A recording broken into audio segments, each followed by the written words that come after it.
Mr. Grothman. The gentleman from Wisconsin is recognized for 2 minutes. Thanks. I also rise to speak in favor of H.R. 140, the Protecting Speech and Government Interference Act. It's unfortunate that this bill is necessary today. We all know why it's necessary.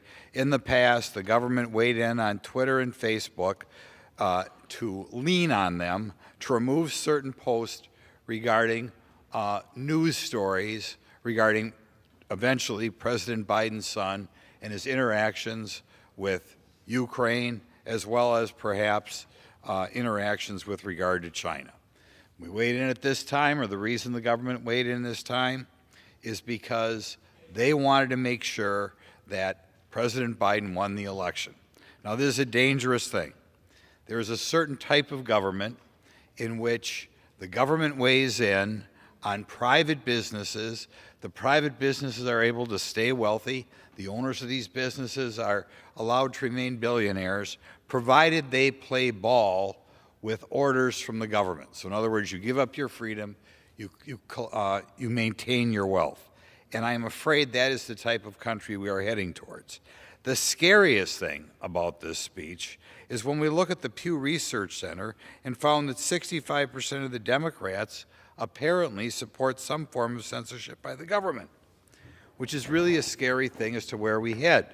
That soon the day may come in which a majority of Americans, I don't have a breakdown on that 65%, how many were young Americans and old Americans, apparently our young Americans are being educated that this is okay, that the government knows best. And apparently, whether it is on political matters like we had going on with Hunter Biden, I suppose also with regard to things like COVID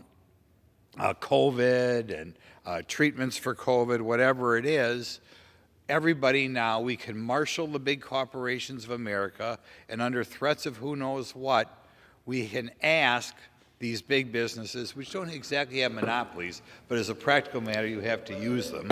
The gentleman has yielded 1 minute. As the practical matter, you have to use them, and we say, okay, you're worth $1 billion who own these companies, but we want you to say such and such. And it is very scary that the type of young people who apparently are voting Democrat in election don't have a problem with this. So that's why this bill is introduced today.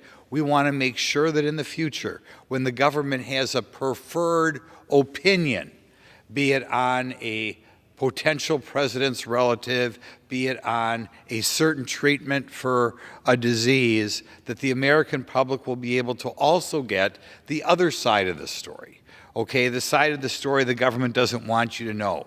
And that's why it's so scary that the Democrat Party is opposing this, and why it's so scary that apparently their base, if this opinion is right, don't have a problem with a bunch of smart government bureaucrats deciding which version of the truth you're going to get.